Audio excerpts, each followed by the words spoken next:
വാർത്തകൾ വിശദമായി.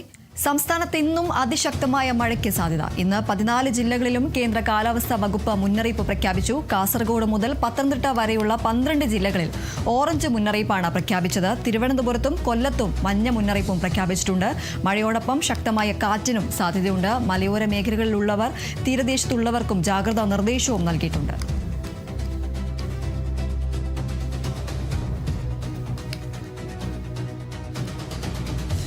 ഇന്നലത്തെ മഴയിൽ കനത്ത നാശനഷ്ടമുണ്ടായ റാന്നിയിലും ആറന്മുളയിലും വെള്ളം ഇറങ്ങി തുടങ്ങി. നിറപുത്തരിക്കായി വൈകിട്ട് ശബരിമല നട തുറക്കാനിരിക്കെ തീർത്ഥാടകർക്ക് അതീവ ജാഗ്രതാ നിർദ്ദേശവും നൽകിയിട്ടുണ്ട്. അതേസമയം റാന്നി ടൗണിൽ മതിയായ ശുചീകരണ സംവിധാനങ്ങളില്ലെന്ന് ചൂണ്ടിക്കാട്ടി വ്യാപാരികൾ പ്രതിഷേധവുമായി രംഗത്തെത്തി. തുടർന്ന് സ്ഥലം MLA പഴകുളം മധു പ്രദേശത്തെത്തി വ്യാപാരികളുമായി സംസാരിച്ചു. തുടർന്നാണ് പ്രതിഷേധം അവസാനിപ്പിച്ചത്. വെള്ളം ഇറങ്ങിയതോടെ വീട്ടുകാർ വീടുകൾ പഴയ പോലെ ആക്കാനുള്ള ശ്രമത്തിലാണ് പല കുടുംബങ്ങളും.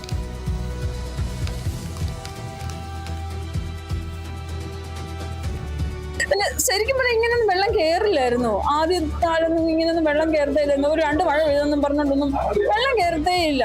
ആറ്റില് മണല് വാരുന്നില്ല. അതാണ് ഏറ്റവും വലിയ പ്രശ്നം.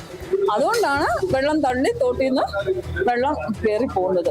പക്ഷെ ഇറങ്ങി പോകാൻ ഭയങ്കര പാടെന്ന് എനിക്ക് ഞങ്ങളൊരു 11 മണിയായി രാത്രി കിടന്നപ്പോൾ 11 മണി കിടക്കുമ്പോഴും ഇവിടുത്തെ ഈ സ്റ്റെപ്പിൽ വെള്ളം കിടക്കുന്നതേ ഉള്ളൂ. വെള്ളം അങ്ങോട്ട് പൂർണ്ണമായിട്ട് ഇറങ്ങുന്നില്ല. കാരണം ആറ് കൊള്ളുന്നില്ല. ആറിന് കൊള്ളാൻ പറ്റുന്നില്ല. ഈ പ്രാവശ്യം മണിയാശാൻ തുറന്നില്ലല്ലോ.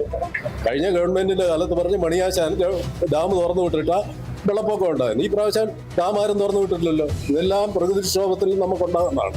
അന്നേരം ഈ നമ്മുടെ പുതിയ മുഖ്യമന്ത്രി VD സതീശനോടായാലും നമ്മുടെ പഴക്കുളം മധുവിനോടായാലും ഞങ്ങൾക്ക് ഇവിടുത്തെ പൊതുജനങ്ങൾക്ക് പറയാനുള്ളത് ഈ ആറ്റിലെ മണൽ വാരി, അല്ലാതെ വേറെ ഒരു മാർഗവും ഇല്ല.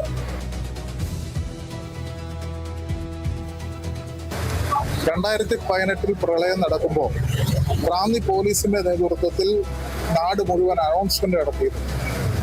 ഫയർഫോഴ്സ് അവരുടെ ട്രയൽ റണ്ണ് നടത്തി.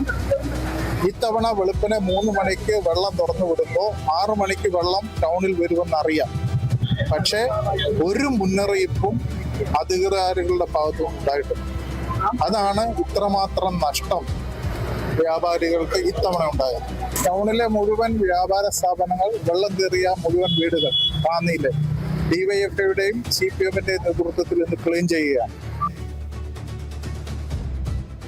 വിവരങ്ങളുമായി പ്രസാദ് MJ ചേരുന്നു. പ്രസാദ്, ഏതായാലും പല സ്ഥലങ്ങളിലും വെള്ളം ഇറങ്ങി തുടങ്ങിയിട്ടുണ്ട്. എന്നിരുന്നാലും പല സ്ഥലങ്ങളിലും ഈ ഒരു വീടുകളിലടക്കം വെള്ളം കയറി പല തരത്തിലുള്ള നാശനഷ്ടങ്ങൾ ഉണ്ടാകുന്ന ഒരു സാഹചര്യമുണ്ട്. നമ്മൾ ഈ പ്രതികരണങ്ങളിൽ നിന്നും എല്ലാം വ്യക്തമാകുന്നത് അവർ വലിയ രീതിയിലുള്ള പ്രതിഷേധവുമായാണ് ഇപ്പോൾ ഈ പ്രതികരണത്തിലെല്ലാം വ്യക്തമാകുന്നത്. എന്തൊക്കെയാണ് മറ്റു വിവരങ്ങൾ?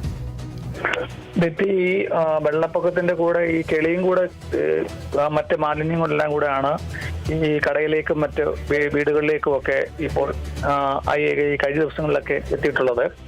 വെള്ളം ഇറങ്ങിയെങ്കിലും നമുക്ക് ഈ പശപ്പ് പോലെയുള്ള ഒരു തരത്തിലുള്ള ഈ വെള്ളം സ്പ്രേ ചെയ്ത് കഴിഞ്ഞാൽ പോലും തന്നെ തറയിൽ നിന്നും പുറത്തു പോകാത്ത കട്ടിയുള്ളതാണ്. അത് ഡാമിലെ അടിയിലുള്ള മണലിൽ നിന്നാണ് ഈ പ്രദേശവാസികളൊക്കെ പറയുന്നത്. അപ്പോൾ അത്ര തന്നെ കണ്ട് വീടുകളും ഈ കടകളും ഒക്കെ മലിനീകരണപ്പെട്ടിരിക്കുകയാണ്. സന്നദ്ധ സംഘടനകളുടെയും ത്രിതല പഞ്ചായത്ത് അംഗങ്ങളുടെയും ഫയർഫോഴ്സ്, ബാക്കി NDRF എന്നിവരുടെ നേതൃത്വത്തിൽ ഇന്ന് രാവിലെ തന്നെ നമുക്ക് ദൃശ്യങ്ങളിലൊക്കെ കാണാം. ആറന്മുള MLA പഴകുളം മധുവിന്റെ നേതൃത്വത്തിലുള്ള ശുചീകരണ പ്രവർത്തനങ്ങൾ ആരംഭിച്ചു. ഇതിനിടയിലാണ് വൈകാരികമായി ഈ കടകളിലൊക്കെ കയറിയവരുടെ അതിന്റെ നഷ്ടപരിഹാരം തരണമെന്നും ഈ വെള്ളം അതല്ലെങ്കിൽ ഇതിന്റെ ഒരു മുന്നറിയിപ്പിന്റെ ഒരു അപാകത ഉള്ളത് കൊണ്ടാണ് ഇവർക്ക് ഈ ഓണവിപണി ലക്ഷ്യമാക്കി ലക്ഷക്കണക്കിന് രൂപയുടെ സാധനങ്ങൾ എടുത്തു വെച്ച ഈ വ്യാപാരികൾക്ക് അവരുടെ സാധനങ്ങളൊക്കെ നഷ്ടപ്പെട്ടെന്നുള്ള ഒരു വൈകാരികമായ ഒരു പ്രതികരണവും ഒരു പ്രതിഷേധവും ഉണ്ടായിരുന്നു. തുടർന്ന് MLA ഈ പ്രതിഷേധം നടത്തിയ വ്യാപാരികളുമായി ചർച്ച നടത്തി അവരെ ചേർത്ത് നിർത്തിക്കൊണ്ടുള്ള ഒരു പുനരധിവാസമായിരിക്കാം ഇനിയും അടുത്ത ദിവസങ്ങളിൽ അടിയന്തരമായി ഇവിടെ ഉണ്ടാകുന്നുള്ള MLA പറഞ്ഞിരിക്കുന്നത്. ഫസ്റ്റ് പ്രയോറിറ്റി ദീപ്തി ഇവർക്ക് കൊടുക്കേണ്ടത് ഇവർക്ക് വീടുകളിലേക്കോ അല്ലെങ്കിൽ വ്യാപാര സ്ഥാപനങ്ങളിലേക്കോ എത്താനുള്ള ഒരു ക്രമീകരണം അത് ചെയ്യണം. അത് അടിയന്തരമായി, അത് പെട്ടെന്ന് 1-2 ദിവസങ്ങൾ കൊണ്ട് തീരുന്നതല്ല. ഈ വെള്ളം ഉയർന്ന് കഴിഞ്ഞപ്പോൾ താഴത്തെ നിലകളിലുള്ള ഈ ശുചിമുറിയും കിണറുകളും ഉൾപ്പെടെ ഉള്ളവയെല്ലാം വെള്ളം കയറി ഒരുപോലെ നിറഞ്ഞ് കവിഞ്ഞ ഒരു സ്ഥിതിയിലാണ്. അതെല്ലാം ഇനിയും ഈ ഫയർഫോഴ്സിനെ മറ്റുള്ളവരെ കൊണ്ടുവന്ന ഈ കിണറുകളിലെ വെള്ളം തേകി പറ്റിച്ച് ശുദ്ധീകരിച്ചതിന് ശേഷം അതുപോലെ തന്നെ ശുചിമുറിയിലെയും മറ്റു കാര്യങ്ങളിലൊക്കെ ഉള്ള വെള്ളമെല്ലാം ഇനിയും പുറത്തു കളഞ്ഞ് പിന്നെ ഇവർക്ക് നഷ്ടപ്പെട്ടു പോയിട്ടുള്ള സാധനങ്ങളൊക്കെ എത്ര തന്നെയുള്ള അതിനെ തിട്ടപ്പെടുത്തി അതിനുശേഷമായിരിക്കും ഈ വ്യാപാര സമൂഹത്തിൽ നിന്ന് മറ്റ് വീടുകളിലൊക്കെ ഉള്ളവരുടെ ഒരു പുനരധിവാസം നടത്തുക. ഇതിന് ശേഷമായിരിക്കും ഇവരുടെ നഷ്ടങ്ങൾ കണക്കെടുത്തിക്കൊണ്ടായിരിക്കും ഇതുപോലെ തന്നെ ആറന്മുളയിലെയും റാന്നിയിലെയും ഒരു പ്രത്യേക പാക്കേജ് ഉൾപ്പെടുത്തി സംസ്ഥാന സർക്കാരിൽ നിന്നും അടിയന്തരമായിട്ടുള്ള ഒരു ധനസഹായം ഏർപ്പെടുത്താമെന്നാണ് ജില്ലയുടെ ചുമതല കൂടിയിട്ടുള്ള സാംസ്കാരിക വകുപ്പ് മന്ത്രി PC വിശ്വനാഥ് ഇവിടെ ക്യാമ്പ് ചെയ്താണ് 2 മണ്ഡലങ്ങളിലേക്കും അതിനോടൊപ്പം തന്നെ തിരുവല്ലയിലേക്കും മറ്റ് പ്രശ്നബാധിത പ്രദേശങ്ങളിലെല്ലാം ഉദ്യോഗസ്ഥന്മാരെ നിയന്ത്രിച്ചുകൊണ്ടുള്ള ഒരു ക്രമീകരണം നടത്തുന്നത്. ഇന്നലെ വൈകുന്നേരം മുതൽ ഇന്ന് രാവിലെ തന്നെ മഴയ്ക്ക് അല്പം ശമനം ഉള്ളതുകൊണ്ട് റാന്നിയിൽ നിന്നും വെള്ളം ഇറങ്ങി തുടങ്ങി. അത് ആറന്മുള, കോഴഞ്ചേരി, തിരുവല്ല ഭാഗത്തേക്ക് വെള്ളം ഇറങ്ങുന്ന ഒരു സ്ഥിതിയാണ്. റാന്നിയിൽ നിന്നും വെള്ളം ഇറങ്ങുന്നതിന്റെ അടിസ്ഥാനത്തിൽ ആറന്മുളയിലെ താഴ്ന്ന പ്രദേശങ്ങളൊക്കെ ഇപ്പൊ തന്നെയും വെള്ളക്കെട്ടിന്റെ രൂക്ഷമായിട്ടുള്ള ഒരു പ്രശ്നം അനുഭവിക്കുന്നുണ്ട്. പെട്ടെന്ന് നമ്മൾ എടുത്ത ക്യാമ്പുകളിലൊക്കെ അടിസ്ഥാന സൗകര്യങ്ങൾ ഇല്ലാത്തതിന് രാവിലെ ചില പ്രശ്നങ്ങളൊക്കെ ഉണ്ടായിരുന്നു. അത് ഈ ക്യാമ്പിൽ ഈ ത്രിതല പഞ്ചായത്ത് പ്രതിനിധികളും പിന്നെ ക്യാമ്പിലെ അംഗങ്ങളും ഒരു ഏകീകരണം ഇല്ലാത്തതിന്റെ അടിസ്ഥാനത്തിൽ അത് പ്രശ്നം പരിഹരിക്കാമെന്ന് കോഴഞ്ചേരിയിൽ പ്രവർത്തിക്കുന്ന ഒരു ക്യാമ്പിലെത്തി MLA ഉറപ്പ് നൽകുകയും ചെയ്തു. എങ്കിലും റവന്യൂ വകുപ്പിന്റെ പരമായി റാന്നിയിലും ആറന്മുളയിലും ഉണ്ടാകണമെന്ന് അമിത് ബത്തി MLA മാധ്യമങ്ങളോട് പറഞ്ഞു. അവിടെയും നമ്മുടെ ജില്ലയുടെ ചുമതല കൂടിയായിട്ടുള്ള MLAയുടെ മന്ത്രി PC വിശ്വനാഥ് MLAയുടെ സാന്നിധ്യത്തിൽ അത് ഉറപ്പ് നൽകിയിട്ടുണ്ട്. അപ്പോൾ ഈ 2 മണ്ഡലങ്ങളിലും ഒന്ന് ഇപ്പൊ അവിടെ വെള്ളം ഇറങ്ങിയതിനു ശേഷമുള്ള ഒരു പ്രശ്നവും റാന്നിയിലെ ആറന്മുളയിൽ നിലവിൽ നാളെ കഴിഞ്ഞാണെങ്കിൽ ഇവിടുത്തെ ഗതാഗതങ്ങളൊക്കെ ഒരു തടസ്സപ്പെട്ടിട്ടുണ്ട്. അതാണ് ദീപ്തി മുന്നേ പറഞ്ഞതുപോലെ തന്നെ ഇന്ന് ശബരിമല നിറപുത്തിരി അതിനുവേണ്ടി ശബരിമല യാണ്.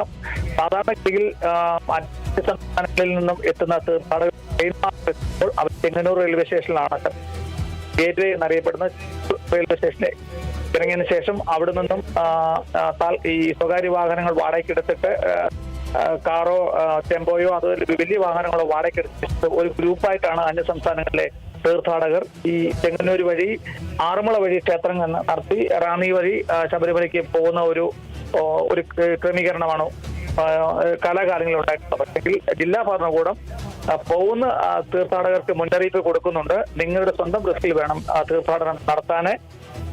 ഇപ്പോൾ നമുക്ക് അറിയാൻ കഴിയുന്നത് ഈ ചെങ്ങന്നൂര് കോഴഞ്ചേരി ആറന്മുള റൂട്ടിൽ വെള്ളം ഇതുവരെയും റോഡിൽ നിന്നും മാറാത്തത് കൊണ്ട് തിരുവല്ല ഭാഗത്തുകൂടി വാഹനങ്ങൾ കടത്തിവിട്ട് ശബരിമല എത്താനുള്ള ഒരു ക്രമീകരണം നടത്തുന്നുണ്ട്. നദിയിൽ പമ്പാ നദിയിൽ ജലനിരപ്പ് ഉയർന്ന് നിൽക്കുന്ന സാഹചര്യത്തിൽ പമ്പാ സ്നാനം കർശനമായി ഒഴിവാക്കിയിട്ടുണ്ട്. അങ്ങനെ ക്യാമ്പുകൾ ഇപ്പോൾ ജില്ലയിലെ 5 മണ്ഡലങ്ങളുള്ള ക്യാമ്പുകളിൽ ഏറ്റവും കൂടുതൽ ക്യാമ്പ് അഭയാർത്ഥികൾ താമസിക്കുന്നത് മുൻകരുതൽ എന്ന നിലയ്ക്ക് തിരുവല്ല നിയോജക മണ്ഡലത്തിലാണ്. അവിടെ 700-ലധികം കുടുംബാംഗങ്ങളുണ്ട്. തൊട്ടപ്പുറത്ത് തന്നെ മണിമലയാറിന്റെ സമീപത്തുള്ള മല്ലപ്പള്ളിയിൽ 600-ലധികം കുടുംബാംഗങ്ങളുണ്ട്. മറ്റു ക്യാമ്പുകളിലൊക്കെ നാമമാത്രമായിട്ടുള്ള ആൾക്കാരാണ്. അങ്ങനെ ജില്ലയിൽ മൊത്തത്തിൽ 1675 കുടുംബാംഗങ്ങൾ വിവിധ ക്യാമ്പുകളിലായി പാർക്കുന്നുണ്ട്. ഇവർക്ക് വേണ്ട സൗകര്യങ്ങളൊക്കെ കളക്ടറിന്റെയും ദുരന്ത നിവാരണ സേനയുടെയൊക്കെ അടിസ്ഥാനത്തിൽ വേണ്ട ക്രമീകരണങ്ങളൊക്കെ ചെയ്ത് മുന്നോട്ട് കൊണ്ടുപോവുകയാണ് ദീപ്തി. ശരി, പ്രസാദ് MG ആണ് വിവരങ്ങൾ നൽകിയത്.